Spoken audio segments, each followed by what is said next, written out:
Приветствую космических работяг. По воле разработчиков, аномалии в Space Station 14 были обновлены сразу через неделю после того, как я выложил расширенный гайд по ним. Увы. По большому счету, виды аномалий не были изменены. Добавили новый тип частиц, трансформирующие. С этим добавили новый четвертый вид частиц, сигма. И добавили новую механику поведения аномалий. Она влияет на частоту импульсов и силу реакции, а также добавляет некоторые эффекты. Все это может повышать либо уменьшать пассивную генерацию очков исследования для РНД. Кроме того, чувствую, что официалы будут дорабатывать это нововведение, так что цифры тоже могут быть изменены, а что-то вовсе удалено, либо добавлено. Обо всем этом я буду оповещать в своем телеграм-канале, ссылка в описании, заходите. Итак, основную информацию о частицах и состояниях аномалий я уже изложил в прошлом ролике, курс аномалистики. Подсказка с ссылкой появилась вот тут. Сверху. Если еще не смотрели его, обязательно гляньте перед просмотром этого. Тот ролик все еще актуален. Там изложена база, без которой сейчас вы нормально информацию не впитаете.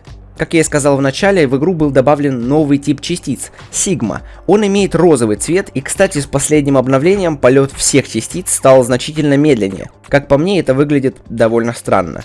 Теперь, приступая работать с аномалией, мы увидим знакомый нам интерфейс с парой нововведений. И тут, возможно, будет скрыт один или два параметра. На их месте будет написано error или ошибка. То есть с начала игры у нас может быть, например, неизвестное состояние аномалии. Мы не увидим, растет она или распадается. Примерно определить это мы сможем только по пассивным очкам. Как вы знаете, если аномалия растет, то и очков добывается больше. Точно так же с распадом. Там наоборот, очков меньше. Но если и пассивные очки у нас скрыты, то можно подключить аномалию к сосуду рядом. Ведь сосуд будет менять цвет и пищать при нестабильных состояниях. Как вы уже поняли, аномалистика теперь будет еще больше зависеть от нашей удачи. Но это я про поведение аномалий еще не рассказал. Там вообще рулетка. На сканере появился новый раздел – анализ отклонения в поведении. Он отображает текущее поведение аномалий и процентный множитель пассивного прироста очков. На данный момент в игру добавлено 14 разнообразных поведений аномалий. Всех их мы разберем ближе к концу видео. А теперь посмотрим чуть выше. Трансформирующие частицы. Они работают как опасные, то есть поднимают процент опасности с каждым выстрелом. Но еще они меняют поведение аномалий. В этих частицах и заключается теперешняя рандомность работы. Аномалия может изменить свое поведение от 2-3 трансформирующих частиц. А может не сменять и на 8-й выстрел. Не пугайтесь, это зависит от скрытого коэффициента смены поведения аномалий. Его игра определяет рандомно, от 20 до 100%. А нам, как игрокам, остается надеяться, что он достаточно высокий. Потому что попыток на подбор необходимого поведения у нас не так много. Разогнать аномалию до 100% опасности – это сделать около 15 выстрелов трансформирующими частицами. Но для чего и как нам подбирать эти поведения? Все довольно просто. Вот видите строчку желтого цвета. Аномалия производит, допустим, 100% очков. Выше пишется, соответственно, описание поведения аномалии. В моем случае это сбалансированное, и оно не влияет на количество очков. Но существуют, например, безопасные поведения, очень сильно понижающие частоту и силу импульсов. Такое поведение отлично подойдет для плоти или, например, электрической аномалии.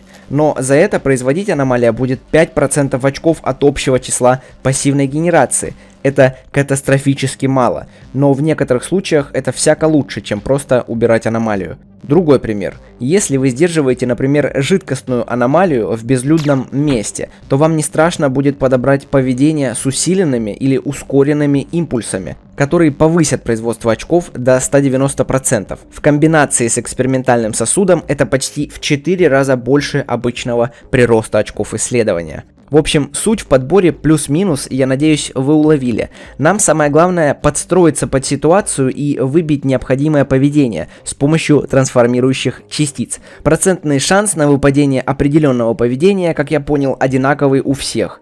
Теперь же рассмотрим по порядку все существующие на данный момент варианты поведений аномалий, для понимания, что мы можем подобрать под ту или иную ситуацию. Безопасное поведение. Аномалия чрезвычайно стабильна, пульсации крайне редки, генерирует 5% очков исследования, подходит для попыток сдерживания достаточно опасных аномалий в людных местах, либо когда вы потратили последнюю плазму на аномалию и вам нужно хоть немного очков для исследования. Замедленное поведение. Частота пульсаций значительно снижена, генерирует 50% очков. Может пригодиться в какой-нибудь ситуации, но очков довольно мало.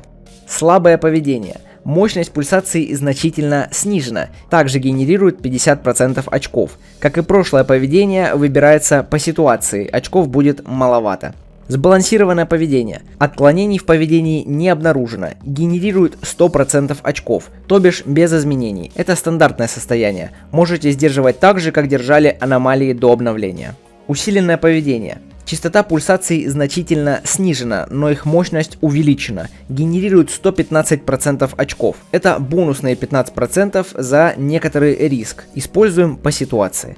Ускоренное поведение. Частота пульсаций значительно выше, но их сила ослаблена. Генерирует также 115% очков. Как и прошлый, используем по ситуации. Поведение отражения. Обнаружено защитное покрытие. Генерирует 110% очков. Во время этого поведения аномалия будет с некоторым шансом отражать попадающие в нее частицы. Это не очень опасно, но при многократных отражениях частицы могут кому-то или чему-то поблизости навредить. Поведение малой чувствительности. Обнаружена слабая реакция на частицы. Генерирует 80% очков. Как уже понятно по описанию, попадающие частицы будут слабее действовать на аномалию. Как по мне, довольно бесполезный вариант, так как с ним мы теряем 20% очков. Поведение повышенной чувствительности. Обнаружена сильная реакция на частицы. Генерирует 120% очков. Тут попадающие частицы будут сильнее воздействовать на аномалию. Довольно хороший вариант, так как тут мы пассивно получаем 20% бонусных очков. Поведение секрет. Обнаружены помехи. Некоторые данные не могут быть считаны. Генерирует 120% очков. Скрывает от 2 до 3 случайных параметров аномалии. Так что вам нужно будет запоминать или записывать те же самые частицы. Есть вторая версия этого поведения. Описание то же самое, но генерирует уже 190% очков. И скрывает от 4 до 6 параметров. То есть оно теоретически может скрыть все частицы и состояния с опасностью. Это может быть большой проблемой. Имейте в виду и используйте сосуд аномалий как индикатор состояния. Непостоянное поведение. Обнаружено непостоянство. Со временем типы частицы могут поменяться. Генерирует 170% очков. При этом поведении частицы для реакции аномалий будут меняться между собой после каждого импульса. Вторая версия этого поведения с тем же описанием делает уже 180% очков и меняет местами частицы после каждого попадания частицами. Запомните и различайте эти два поведения по числу 170 и 180. А так оба этих поведения непригодны для автоматического сдерживания, только вручную. Быстрое поведение. Частота пульсаций значительно повышена, генерирует 190% очков. Это опасное поведение, которое оправдывает себя большим приростом очков. Советую использовать, если аномалия имеет неразрушительные импульсы, например, гравитационная, цветочная или теневая. Поведение силы. Мощность импульсов значительно повышена. Генерирует 140% очков. Тут та же самая ситуация, как с быстрой, но прирост очков меньше, так что решайте по ситуации. Поведение телепортации. Обнаружена координатная нестабильность. Генерирует 180% очков и телепортируется каждые 15-25 секунд, как Blue Space аномалия, на небольшое расстояние от 1 до 4 тайлов. Вторая вариация с таким же описанием – это поведение перемещения. Генерирует 220% очков. Это пока что самый большой прирост из всех возможных. При этом поведении аномалия медленно перемещается как гравитационная аномалия. К сожалению, у меня на локалке это поведение багнулось, и наглядно записать его не удалось. Честно, я не знаю, имеет оно коллизию или нет. Если имеет, значит можно сдерживать как гравитационную, просто обстроив перилами или стеклом. А если оно не имеет коллизии, то это, наверное, самое опасное, что могло сделать РНД. Конечно, после сингулярности из артефакта. Также существует 3 комбинированных поведения. Они появляются как и остальные и имеют обычные описания поведений, но содержат дополнительные эффекты, скрывающие параметры, как у поведения секрет. Например, поведение ускоренных импульсов и секрет, или поведение телепортации и секрет. Самое неприятное, я считаю, непостоянное поведение и секрет. Оно мало того, что будет менять частицы при каждом выстреле, так еще и скрывать их. Вот такие дела. Перед тем, как я закончу видео, хочу озвучить 5 советов для аномалистов, которые я вычитал в комментариях от зрителей под прошлым видео. Огромное вам за это спасибо. Первый. Аномалии можно закидывать в портал научного руководителя с помощью перчатки Горилла. Это позволяет очень быстро перенести аномалию куда угодно, даже за пределы станции в отдельно собранную комнатку. Второй. Мобов, появляющихся из цветочной аномалии, можно очень легко убивать с помощью теплового оружия, например, сварки или лазера. Третий. Ледяную или тепловую аномалии до 50% опасности можно легко сдерживать внутри большого армированного окна. Тогда вылетающие снаряды будут блокироваться, а воздух не будет нагреваться или охлаждаться. Главное, не забудьте вовремя чинить стекло. А еще решетка из стержней может выдержать очень много импульсов этих аномалий, так как сосульки наносят колющий урон, а решетка его отлично блокирует. Четвертое. Blue Space аномалия телепортируется на места живых существ, поэтому ее можно попробовать сдержать в месте, огороженного от всего экипажа и других существ. Даже мышь туда не должна попасть. И еще, Blue Space аномалия может телепортироваться на ПИ, позитронные мозги и трупы. Это тоже можно использовать для того, чтобы аномалия не телепортировалась на ненужные цели, а была в зоне попадания частиц макака. Пятое. Гравитационную аномалию можно довольно легко перетаскивать без перчатки Горилла с помощью ящика или шкафа. Главное, не забудьте противорадиационный костюм.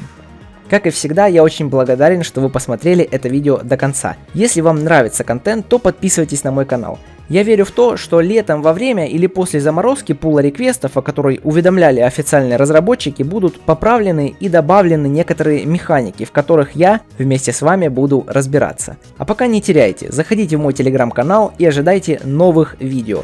На этом я с вами прощаюсь.